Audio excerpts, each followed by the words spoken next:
Sebelum kita memulai pelajaran hari ini, alangkah baiknya kita berdoa terlebih dahulu. Berdoa menurut kepercayaan agamanya masing-masing, berdoa dimulai.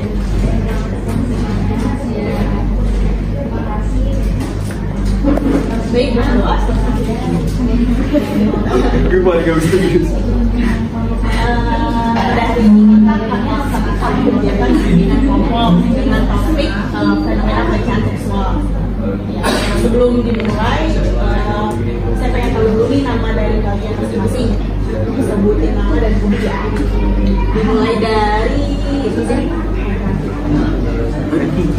biasanya lebih kelas nggak berlaku dari saya Muhammad Zaki Munawar. Random. Oh, random? Bebas, tergantung kondisi ya? Hobi saya bersepeda. Saya Faris Fajar Ardianto, hobi saya olahraga. Saya Dika Bistia, video. Hobi saya bersepeda.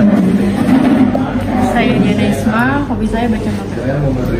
Saya Amanda Putri, hobi saya baca novel juga sama. Nama saya Nisa India, hobi saya menulis cerita. Tadi ini hobinya apa, tau nggak? Baca novel. Bernulis cerita. Kalau kamu bisa nggak? Tidak. Salah gitu. Nah, kita kan hari ini mau ngelakuin bimbingan kelompok nih. Nah, tahu nggak bimbingan kelompok itu apa? Sebelum kita ke topik ini, kita tanya bimbingan kelompok itu apa dan tahu?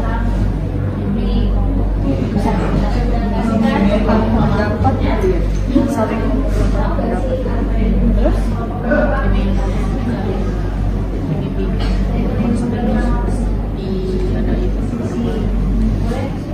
yang cowok bimbingan kelompok tau nggak? Mimi suatu kelompok itu kayak memilih suatu kelompok. Ada lagi?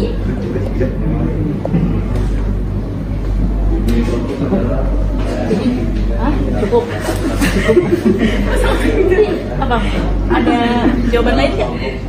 Bimbingan kelompok itu apa? Mengumpulkan pendapat. Oke, jadi bimbingan kelompok itu sebuah layanan untuk mengatasi permasalahan sehari-hari melalui dinamika kelompok. Nah, kalau kayak pelecehan seksual itu kan sebenarnya tuh permasalahan di kehidupan sehari-hari juga kan sebenarnya. Nah, terus ada itu masih yang pelecehan seksual itu pelecehan seksual itu kayak semuanya harus jawab ya, nggak ada yang sama gitu, sama apa gitu, itu beda-beda kan. Pelecehan seksual tuh kayak bagian intim yang gak seharusnya dipegang, tapi malah dipegang. Ada lagi? Pelanggaran privasi Pelanggaran privasi. Selanjutnya, merendahkan atau menghina. saya nyontek HP boleh ya?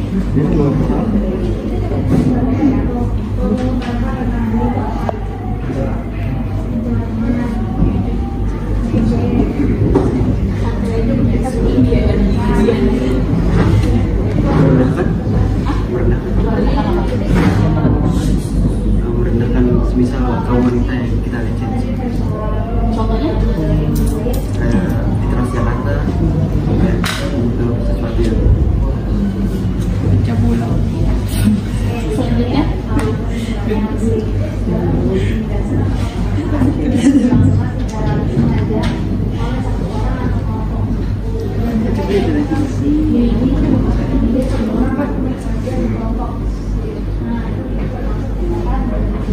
Menyerang tubuh atau kondisi seseorang yang tidak dikenali, kayak orang misalnya kayak pegang payudara, kayak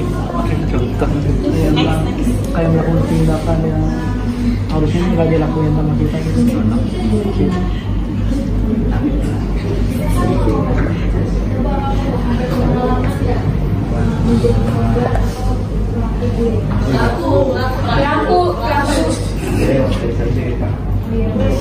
boleh lihat HP.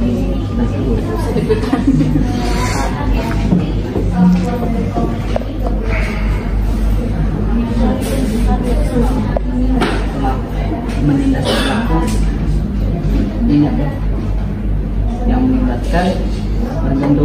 lain baik fisik maupun aku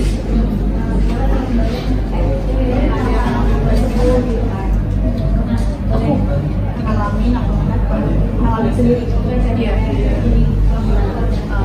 Daerah sini yang waktu itu nggak tahu sengaja apa enggak, di aku kan jalan sama temen aku. Ini si pelakunya ini tukang nyolong. Terus tuh nggak tahu apa tiba-tiba dia bokong terus dia bilang nggak sengaja gitu, kayak saya langsung marah. Terus sih nggak sengaja gimana? Beneran kayak kakak di kamar gitu sengaja. Iya. Terus akhirnya masih nggak sengaja gitu. Terus pas kamu pada saat itu kesel kayak apaan sih tiba-tiba. Terus minta maaf gak? Enggak, cuman belum sengaja. Kalau melihat di sekitar yang ngalamin nggak apa? Ada lagi nggak yang ngalamin kayak temennya? Jadi waktu itu kan lagi di KRL, udah kedapatan duduk dong. Itu posisinya lagi penuh. Terus ada bapak-bapak kayak memetin pahanya gitu, posisi duduk kayak gini. Itu yang diri itu kan otomatis paha ketemu lutut. Terus jadi dia kayak gesek-gesek gitu, terus kan kayak akhirnya saya diam terus pindah. Terus dia kayak ngeliatin saya kayak lama, tapi nggak saya liatin kali. Seperti gitu. Ada lagi nggak yang lain? Nah, cowok-cowok nih gimana tanggapannya dari cerita dua cewek ini? Responnya? lebih berhati-hati lagi. Terus kita kalau udah hati-hati tetap aja ada iya. Dari penampilan dari kita sendiri protek dari pakaiannya, terus dari jalan naik angkutan malam pulang malam gitu kan. Jadi kita sendiri yang protek dari mulai hal-hal kecil gitu. Tanggapannya aku mau tanyain jenis pelecehan seks. Kalau itu yang kalian ketahui apa itu? Begal payudara. Hah? Begal payudara. Bisa.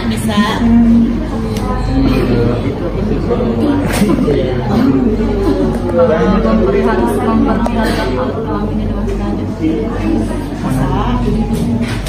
Berbicara secara tidak semua. Yang di internet suka flirting gak jelas. Lebih ke fisik gitu ya, pelecehan fisik. Biar gampang. Jenis pelecehan seksual yang paling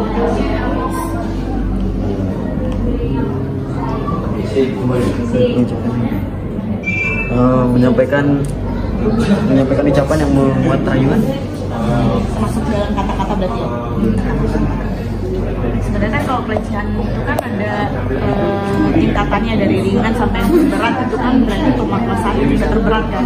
Kalau dari yang ringan itu bisa kata-kata, kekerasan fisik. Nah, terus apa ya? Menurut kalian pencegahan terbaik kalian tuh apa sih untuk menghindar dari kalau di tempat dulu usahain ada di gerbong wanita atau yang benar-benar banyak perempuan.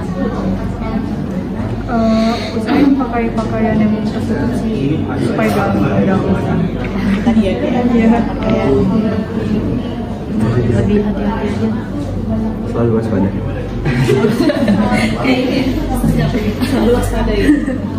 Selalu waspada. Kalau buat wanita sih mendingan sih lebih baik ini belajar kayak seni bela diri biar bisa dipegang, bisa ngelawan. Bisa bela diri. Bisa. Juara 2 kemarin. Teman-teman dah. Ada yang bisa bela diri. Ada di sini. Hah?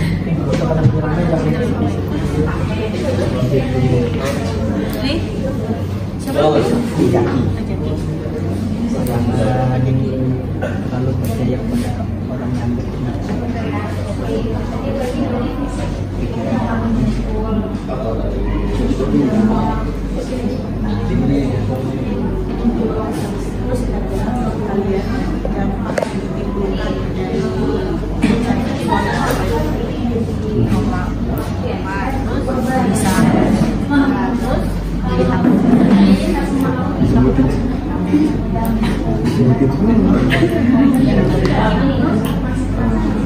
Dampak psikologisnya apa? Jadi takut keluar rumah. Jadi introvert. Jadi stres kepikiran Depresi ya. ya.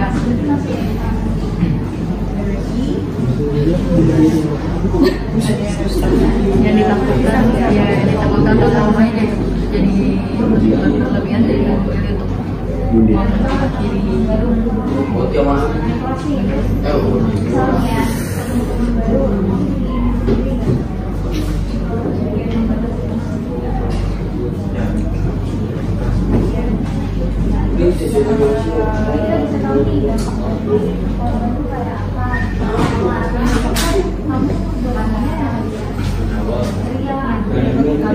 Kalau kalian melihat tindak pelecehan seksual, apa misalnya Melawan kalau mau bisa saran nggak apa-apa.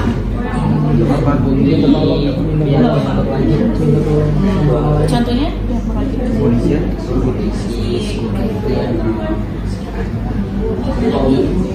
Memanggil warga sekitar. Orang mobil nggak punya macam Memanggil warga sekitar.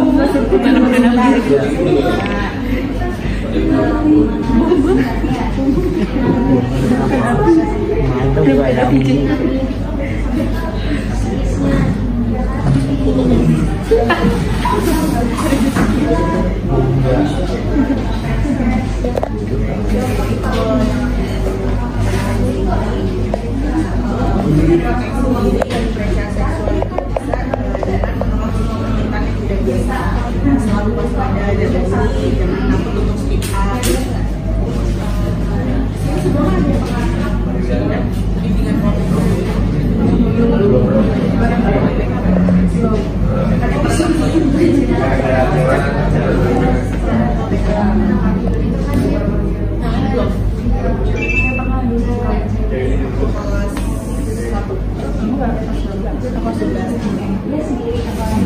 Setelah konseling rasanya apa? Lumayan Iya, Nggak takut kan konseling? Kan kadang suka ada anak yang masuk nikah. setiap hari itu ruang BK minta obat.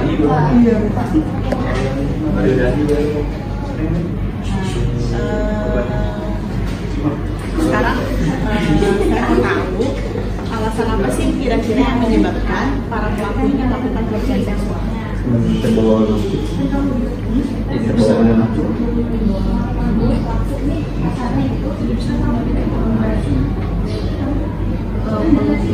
Mungkin kitanya si perempuan itu kayak menggunakan baju yang terlalu terbuka mungkin, jadi makanya dia melakukan hal ini. Jadi ada kesempatan, Iya, ada peluang. ada peluang. Ada lagi? Jadi fantasi-fantasi yang dia lihat dari perempuan-perempuan ini liar.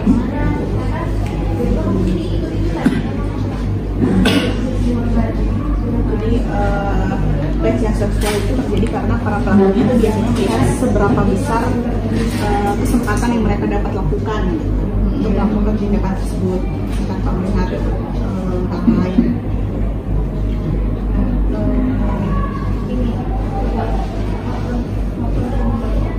Jadi udah kan ya, bagaimana cara kita untuk memproteksi diri dari pelaku pelecehan seksual udah kan?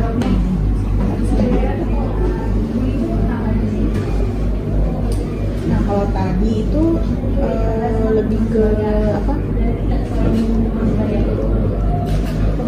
Alasan yang menyebabkan para pelaku melakukan pelecehan seksual. Kalau sekarang apa yang harus kita lakukan apabila kita menjadi salah satu korban dari pelecehan seksual? Kalau dari sini kita kayak terbuka aja ke orang tua, kita bilang sama orang tua, mungkin orang tua bisa bantu. Melaporkan si pelecehan itu ke pihak kedua aja. Jadi pas kalian jadi korban langsung lapor gitu ya.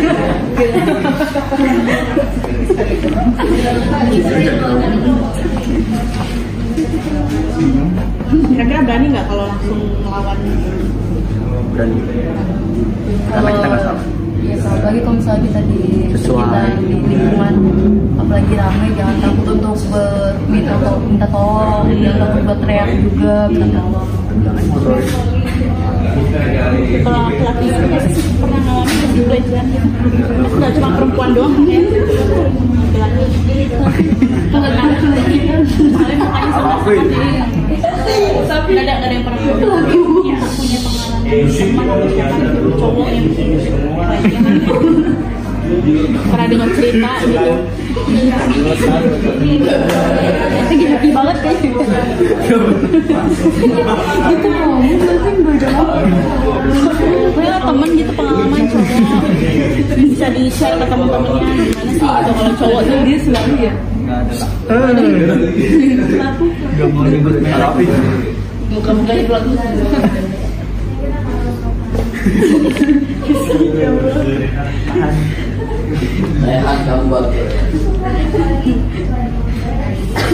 Dengan kalau bisa kita langsung minta bantuan sama orang sekitar dulu, terus harus berani untuk bilang tidak dengan tegas gitu, dan kalau perlu kita harus melakukan self defense untuk bela diri.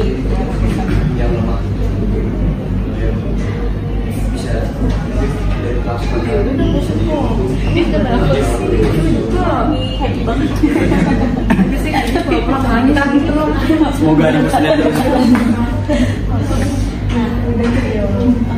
Kalian ini masing-masing semua pernah ini nggak sih melihat pelecehan seksual di lingkungan sekitar di rumah? Kalau di jalan ya. Pernah. Kucing kawin.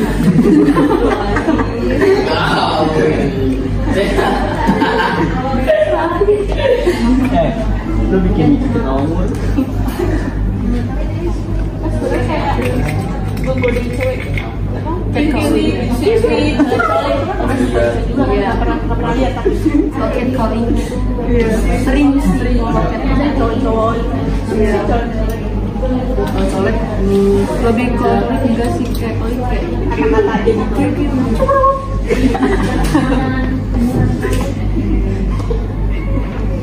Nah, sekarang mau tanya juga, ada nggak seseorang yang merendahkan gender lain atau yang merasa pelecehan seksual? Seseorang yang merendahkan gender lain. jadi kayak aku memang cewek nih, harusnya tidak pernah aja jadi misalnya. Oh itu mah lebih ke ini enggak sih? Patriarkat. Lebih ke situ mungkin. Iya cowok. Iya. Sebenarnya kita tuh sebenarnya sama. Iya. Ya kan. Cuman ya cowok mungkin memang lebih kuat, tapi setidaknya wanita juga sebenarnya bisa melawan. Kalau dari cowok gimana nih? Oh udahan nih kalau masih ketawa itu udah ya Kan kalau merendahkan gender lain itu termasuk pelecehan seksual kan? Menurut pendapat kalian apa? Termasuk Kenapa termasuk? ya termasuk pelecehan gender ya. Jadi pelecehan seksual itu adalah perilaku tidak sopan yang membuat kita tidak nyaman dan mengganggu suasana kita, khususnya apabila kita menjadi korban. Biasanya para pelaku ini selain melihat seberapa besar kesempatan dan bisa melakukan hal tersebut, mereka juga menyalahgunakan kewenangan atau kekuasaan yang mereka miliki, sehingga mereka sadar dengan perlakuan orang yang mungkin berada di bawah dia jabatannya. Kan kalau nggak salah ada berita yang atasan ini nggak sih memanfaatkan bawahannya untuk naik jabatan. Iya. Ada kan ya? Ada. Syaratnya jarang. Iya, syaratnya kan. Kalau nggak salah karyawan ini ya kontrak ya. Iya. Diperpanjang. PT kan Itu tuh kadang kekuasaan juga bisa dimanfaatin sama orang-orang yang seperti itu.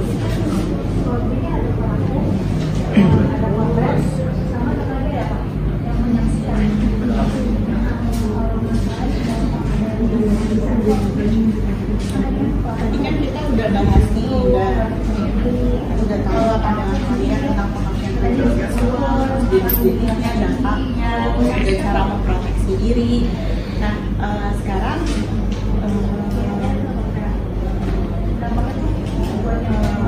saya mau tanya ke semuanya nih, semua harus ini ya, bersuara. Dari hasil pembahasan kita tadi atau diskusi kita tadi, menurut masing-masing dari kalian, apa yang didapatkan dari diskusi kita tadi? Kesimpulannya lah gitu, tentang pelecehan seksual. Dari mulai tadi kan pengertian, terus jenis-jenis, dampaknya, terus gimana cara kita memproteksi diri. Nah, kesimpulan kalian yang bisa kalian ambil tuh apa? Harus bisa pakai protection. Terus kalau misalnya kita jadi korbannya, kita harus berani minta tolong sama orang yang udah Terus pelakunya harusnya juga lebih bisa kontrol nafsu, kontrol mata segala macam, karena kita yang sebagai korban udah jaga pakaian, jaga sikap, tapi masih jadi korban. Itu bukan dari pelakunya aja sih, tapi dari korbannya aja sih, tapi dari pelakunya juga. Iya. Sama kayak gitu. Ada tambahan lain? Mungkin kalau misalnya itu usahain itu jangan lewat jalan yang sepi atau yang jarang dilewati sama orang-orang. Misalkan tuh lewat jalan yang ramai. Jadi kalaupun itu terjadi, kita bisa minta tolong. Ada sih akan belajar tertutup atau ya ntar dulu ada penjelasannya dulu nih. Dari tiga ini. Belum ngambil. Tapi harus apa ya, harus berani untuk melawan sih, terus untuk lebih menjaga auratnya lagi.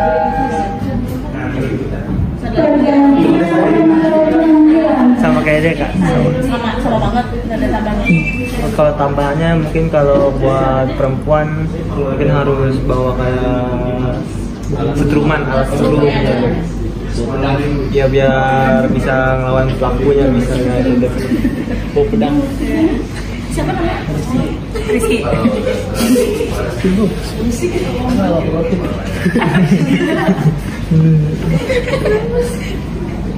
Kenapa sih? Ada sindrom maaf.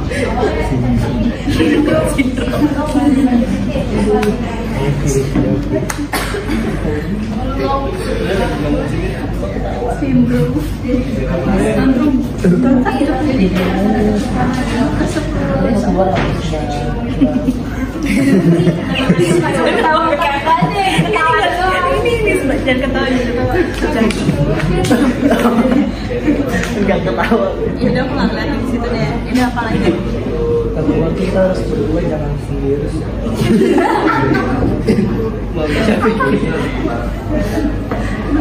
Kalau harus sendiri gimana? Ya sih, makanan kalau kita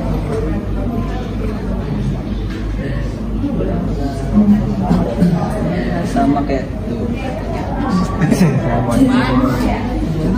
Tadi kan bilang cuma ya ada nobody kan masih kepala kan beda-beda. Ibu dari apa dampaknya traumatis.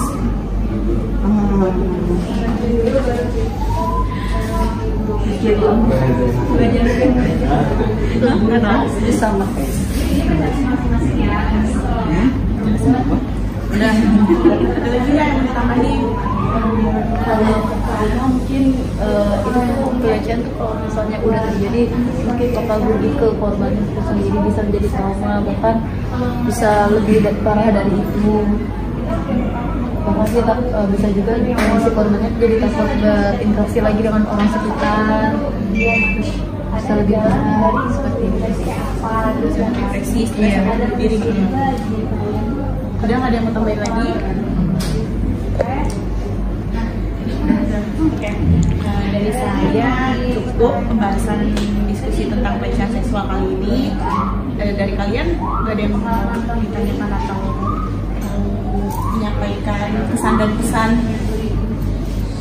Ada apa? Saya sih pelecehan seksual di Indonesia harus lebih ditingkatin lagi. Masih banyak banget pelaku yang bisa berkeliaran sana sini, sementara korbannya tuh makan trauma sampai bertahun-tahun. Ini kayak mau nyampein sesuatu. Tapi kan hukum di Indonesia kalau lagi ada duit bisa bebas. Berbeda. Kita kebijakan atas. Oke, saya cukupkan untuk hari ini. Terima kasih atas waktunya, atas partisipasinya. Semoga kita semua terhindar dari yang namanya pelecehan seksual, baik pelaku maupun korban. Amin. Sebelum kita tutup, berdoa terlebih dahulu sebelum diakhiri, berdoa dimulai. Selesai. Terima kasih. Assalamualaikum warahmatullahi wabarakatuh. Waalaikumsalam warahmatullahi wabarakatuh. Terima kasih dan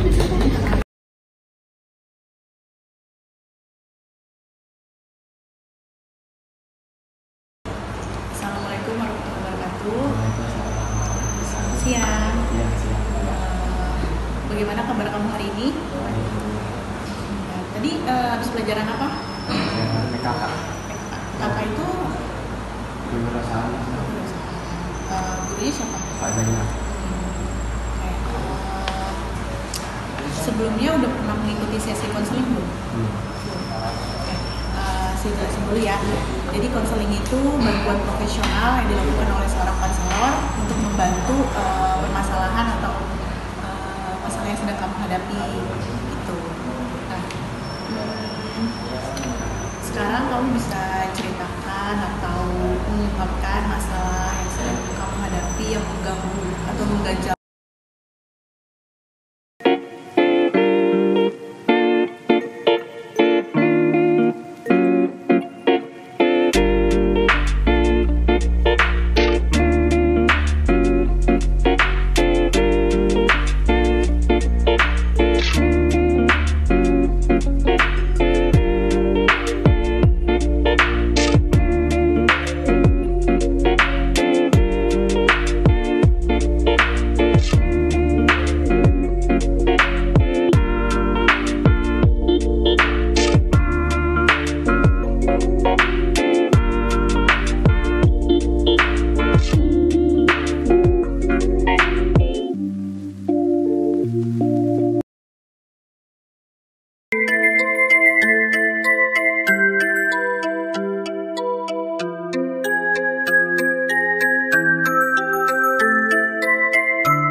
Rianto, tapi saya biasa dipanggil Rinto. Rintonya dari mana? Nggak ada dari nama saya, kan? Jadi sedikit background, Rinto itu adalah pemberian dari senior-senior saya di Universitas Indonesia.